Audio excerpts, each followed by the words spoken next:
Welcome into Off the Field, presented by Dreamfinders Homes, where we check in with your favorite Jaguars players. And today we're checking in with Josh Hines-Allen. And first off, congratulations, getting the all-time franchise sack record. Has it sunk in yet? Have you really had some time to sit and think about it? Yeah, definitely. But it's time to move on. I did it. It's here. Trying to move on now. Sure. Got a good opponent this week. Good opportunity for us to get another win. And that's all my main focus is, and that's where it's going to be. So much of records like that, it comes back to your teammates. And I know after a tough game in Houston, you guys, the defense as a whole, really put a focus on coming into the Chargers game and showing who you guys were. Did you feel like having that record break and kind of coming in with that focus was really important to this team at this point in the season? Yeah. I think, our levels of details that week prior in practice was, be where you're supposed to be, communicate, play fast, play violent, which we already know. Mm-hmm. But it was just a different level of focus going into that week. And we're starting off the week pretty fast, pretty sound. Coach Cohen's taking a load off our bodies. Mm-hmm. So we can get our bodies back right, come back tomorrow full pads, and ready to get back to doing what we do best. We saw a little bit from some of the young guys on the line, Danny Strigo and BJ Green. What's it like for you to kind of have the younger guys? I know you've mentored different players, but kind of seeing them and how hard they work and the success we saw so far in their first kind of starts this week. 100%. I think it just started back to training camp and OTAs. Those guys came to work every single day. Mm-hmm. Not only those two, but the other undrafted free agents and rookies that we've had that came throughout the organization during this period. They've all came to work, but especially those two, man, every single day they come in, take care of their bodies, eat the right stuff, watch film. BJ came out to me this morning, right before pre-practice when I'm coming out doing my, everyday stuff. He comes out and he tells me something that I've already been seeing into the tackle. So now it's like, I thought I was the only one that saw it, but him coming out and be like, bro, if you do this, he sets like this. And I was like, bro, that's exactly what I'm working on. So it's just proud to see that these guys take it serious, mm-hmm. take advantage of the moments that they have. And for me to be, somebody that they look up to on and off the field, it's just a cool part, just cool to be around. Kind of level up. That's nice to see. You've been here, you're getting to be kind of a senior tenured member of the Jaguars at this point, just because of so much turnover. When you look at the franchise, now your name's in the record books, I know you don't want to talk about yourself. Who are some of, if you had a Mount Rushmore of Jaguars, so 4, who would you pick all time? Obviously Tony Baselli, Hall of Famer. Of course. Can't He's the boss too. That. We gotta get the boss there. Gotta put that in there. Fred Taylor, Jimmy Smith, and Tony Brackens. All right. Those are my guys, that did it at a high level for a long time. And obviously Tony Brackens, I feel like, was, if arguably one of the best defensive players that come out of of our organization. Mm-hmm. So much respect to him. Tony, obviously, Hall of Famer. Jimmy Smith, one of the best receivers to play during his time, and who did it for us. And then Fred Taylor, who should be in the Hall of Fame here in a little bit. We're all praying and hoping that he gets that call one day, which we know he will soon enough. And we'll be the first ones to celebrate his success. Absolutely. I feel like we've talked a lot recently about kind of your progression in your career. We've talked about the sack record, talk about your personal life as well. What do you feel like you've learned the most in the past year? Obviously, you've had a bunch of personal issues going on. We all know about Wesley's kind of battle with cancer and now done with his treatment, which is such a huge blessing. What's been the biggest thing you've learned, whether about yourself or just either on or off the field in the last year? It's a good question. I would say, I think when Wesley started dealing with what he was dealing with, that kind of matured me even more, mm-hmm. and kind of made me realize nothing else matters besides, my family. And so, we're so programmed as football players to be locked in, be aggressive, be all these things when it's football season.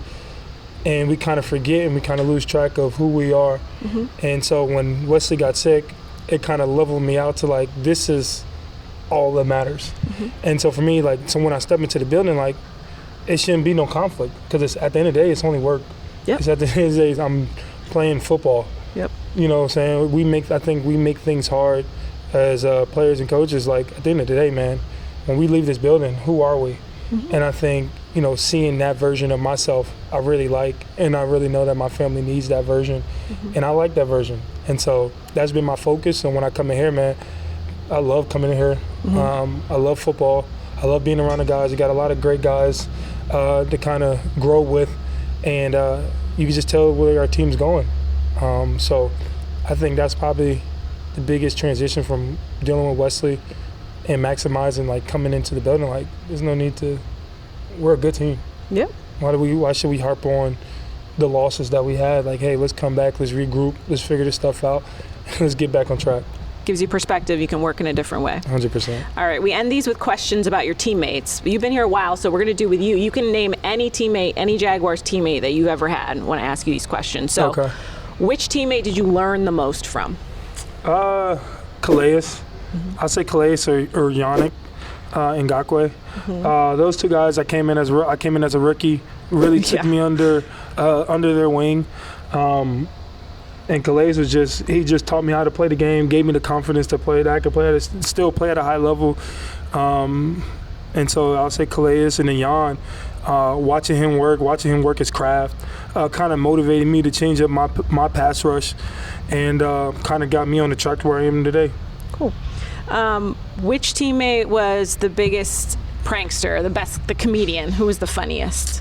Dewan Smoot, Janai. Okay. He's a guy that he says a lot of outlandish things, a lot of lies. He calls me this name that doesn't make any sense. What's the name? Rather not say, but everybody thinks that's my name, so I can't stand him for that. But I love him to death. But yeah, he's a big jokester, and I can't stand him sometimes. I feel like he would say you're the biggest prankster. You guys prank each other. It's kind of like a brother thing. I don't play with that man. Oh, okay. I ain't got time for all that. If you say so. All right, who's the biggest trash talker? On the field against someone else. Yeah. Dewan Smoot. Still? I done heard that man say some outlandish things. Just some things that, you say in the street, it's a problem. And he's saying it on the football field, and I'm just like, are you mad because then you have to back him up because he started his trouble? I got his back. You know what I'm saying? Like, hey, I ain't worried about somebody going to hit him. Like, hey, you got a problem. We're all together. But I'll say Dewan as one of the outlandish trash talkers on this team. Who has the best celebration besides yourself? Parker Washington. You like that? You like the little bird? No, he has two. So okay. I've been getting on him because he hasn't hit it yet. Because I saw him, I was watching film, I was watching practice, and then when he made a play, and then right at the end, he started celebrating his first down celly. He was practicing. Did you get an exclusive look at this new celebration? Yeah, and I love it. And, okay. And so when I come up to him, I tell him, I can't wait to see it, because when you hit it, I'm going to hit it with you.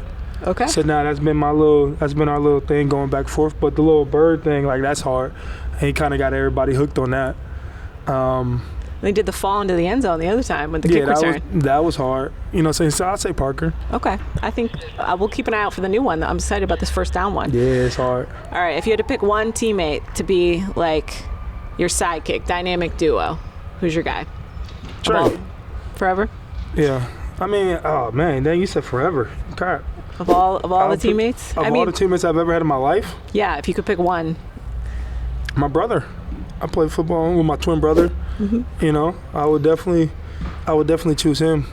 Because that's my brother. Twin intuition. You guys know where everybody's going to be. You can say that. We're polar opposites, but if I have to spend time with somebody for the rest of my life, I'll do it with the guy that I came in this world with. I think that's a good idea. Always keep it in the family. We like it. It's Off the Field with Josh Hines-Allen.